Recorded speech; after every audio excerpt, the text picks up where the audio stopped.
नमस्कार, मी सद्दाम मुस्लिमुल्ला. आपण पाहतात एसएम नेटवर्क प्रस्तुत फिफोल मराठी.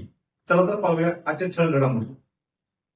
इचलकरंजी जीवेठार मारण्याचा प्रयत्न केले प्रकरणी 9 जणांची निर्दोष मुक्तता. ॲडव्होकेट सचिन माने. इचलकरंजी गणेशनगर शहापूर येथील शिवा चौक आरोपी प्रवीण रावळ याचा कामगार विशाल हट्टीकट्टी यास फिर्यादी व इतर जखमी साक्षीदार यांनी शिवीगाळ करून मारहाण केल्याचा राग मनात धरून आरोपी प्रवीण रावळ याने फिर्यादी व इतर जखमी साक्षीदार यांना तुम्हाला मस्ती आली आहे, तुम्हाला सर्वांना आज संध्याकाळपर्यंत संपवतो अशी धमकी देऊन आरोपी प्रवीण रावळ, अजित नाईक, तोहित सावनूरकर, अक्षय कदम, अनिकेत पाटील, शुभम काणे, सुनील गोसावी, संदीप शेळकी व सचिन शिंदे या सर्वांनी कोल्हापूर जिल्ह्यात बंदी आदेश असताना देखील बेकायदेशीर जमाव जमवून फिर्यादी व इतर जखमी साक्षीदार यांना धारदार चाकूने वार करून त्यांना जीवेठार मारण्याचा प्रयत्न केला.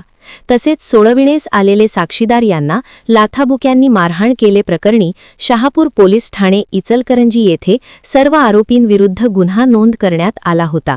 सदर गुन्ह्याचा तपास होऊन आरोपीविरुद्ध इचलकरंजी येथील न्यायालयामध्ये दोषारोप पत्र दाखल केले होते.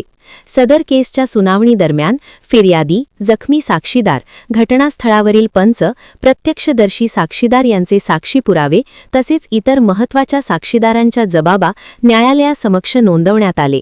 सदर फिर्यादी व जखमी साक्षीदारांच्या साक्षीमध्ये असलेली विसंगती असल्याचे न्यायालयाच्या निदर्शनास आणून दिले.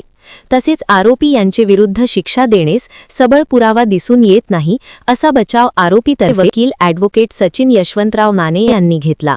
आरोपीतर्फे वकील ॲडव्होकेट सचिन यशवंतराव माने यांचा युक्तिवाद ग्राह्य मानून इचलकरंजी येथील जिल्हा व सत्र न्यायालय यांनी सबळ पुराव्याअभावी प्रवीण रावळ, अजित नाईक, तोहित सावनूरकर, अक्षय कदम, अनिकेत पाटील, शुभम काणे, सुनील गोसावी, संदीप शेळके व सचिन शिंदे यांची निर्दोष मुक्तता केली.